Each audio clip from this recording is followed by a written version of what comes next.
મિત્રો જેવી રીતે મેં તમને કીધું હતું કે પીએચડી એડમિશન 2026 ઇન VNSU માટે પેટની અંદર પેપર 1 ફોર સાયન્સ સ્ટુડન્ટ જે છે અભ્યાસક્રમ, એ અભ્યાસક્રમ ઉપરાંત એના અંદર કયા પ્રકારે પ્રશ્ન પૂછાવાની શક્યતા છે, કઈ બુક તમારે વાંચવી જોઈએ, એ તમામ માહિતી સાથે હું અહીં તમારી સાથે હાજર છું. ફરી પાછો એક વિનંતી કરીશ કે પ્લીઝ સબસ્ક્રાઈબ કરો. આજે સવારે જ મેં એક વિડીયો અપલોડ કર્યો હતો ડિગ્રી સર્ટિફિકેટ માટે.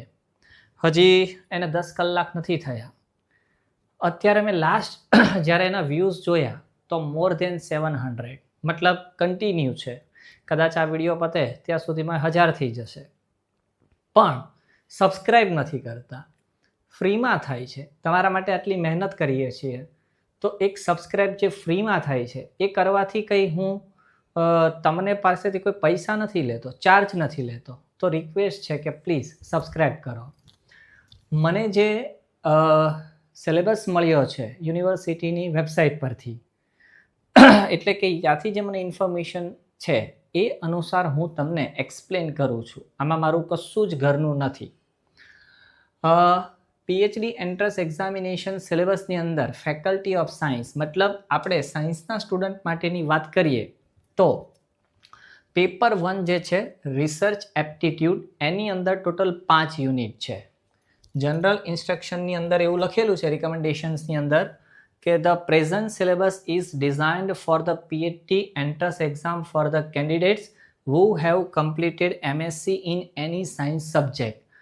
કોઈ પણ સબ્જેક્ટ સાથે એમએસસી પાસ આઉટ હોય અને જે પેટ આપવાના છે એ વિદ્યાર્થીઓ માટે આ સિલેબસ ડિઝાઇન કરેલો છે. The entire syllabus having 5 units, total 5 unit છે.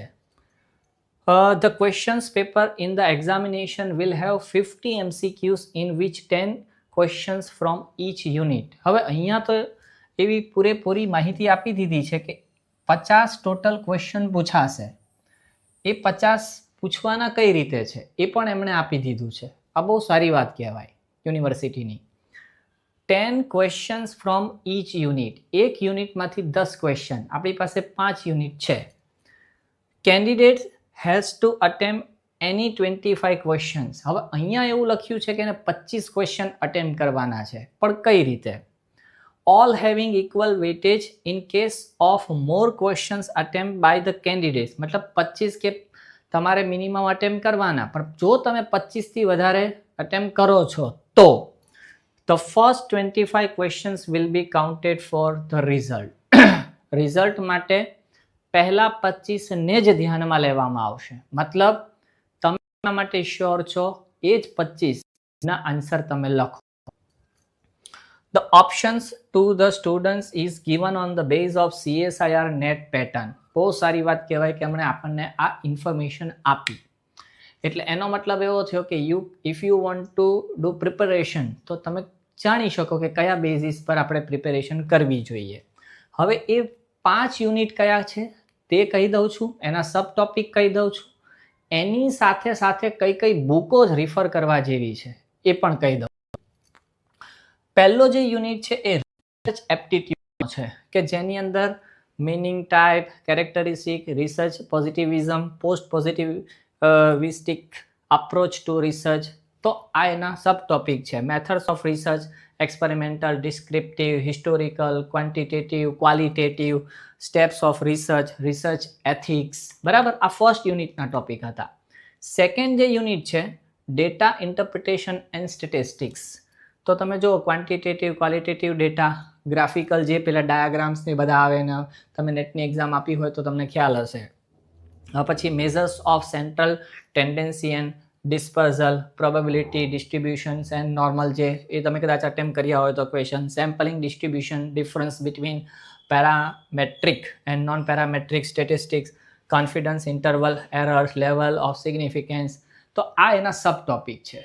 બરાબર, સેકન્ડ યુનિટના. થર્ડ જે છે ને એ યુનિટ મને બહુ લાંબુ લાગ્યું. Mathematical and logical reasoning aptitude informations and communication technology, ICT વાળું. એમાં ટાઈપ્સ ઓફ રિઝનિંગ છે, નંબર સિરીઝ જે છે લેટરવાળા, મેથેમેટિકલ એપ્ટિટ્યૂડ છે, અન્ડરસ્ટેન્ડિંગ ધ સ્ટ્રક્ચર ઓફ આર્ગ્યુમેન્ટ્સના છે. હા, આ એના સબ ટોપિક હું નથી કહેતો, તમને સ્ક્રીનશોટ લેવો હોય તો લઈ લેજો. ત્યાર પછી ઇવ્યુલેટિંગ એન્ડ ડિસ્ટિંગ્યુશિંગ છે, વેન ડાયાગ્રામ છે, આઈસીટી જનરલ એબ્રિવેશન્સ એન્ડ ટર્મિનોલોજી છે, બેઝિક ઓફ ઇન્ટરનેટ, આ બધા એના સબ ટોપિક છે.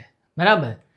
4th યુનિટ છે fundamentals and applications of computer and innovations and IPR, જેની અંદર તમને introduction to computer, introduction to GUI based on operating system, elements of word processing and spreadsheets, computer communications, internet, www, web browser, innovation, research and development, types of IP, patent, trademarks, copyrights, related rights, industrial design, types of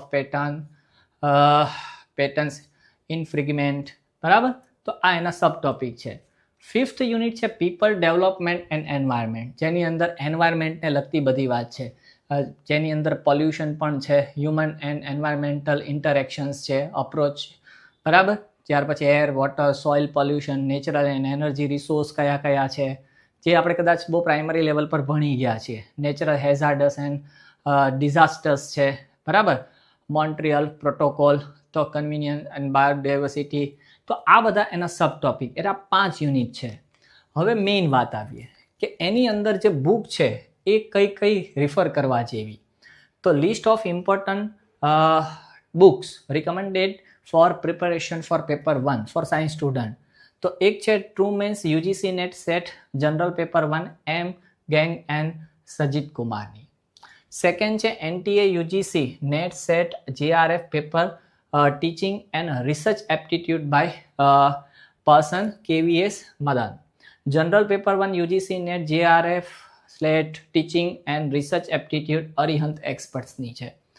ઉપકાશ UGC NET JRF SET teaching and research aptitude general paper 1 માટે doctor Lal Jain and doctor Vasishtha. અને environmental studies માટે અરાગ બ્રોચા.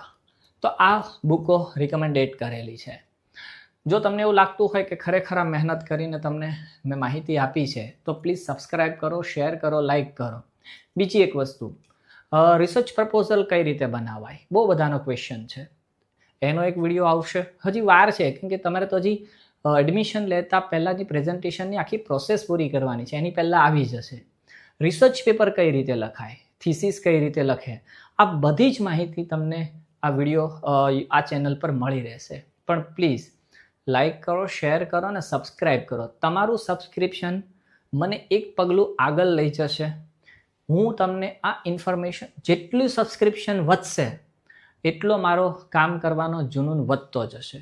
તો please subscribe કરો.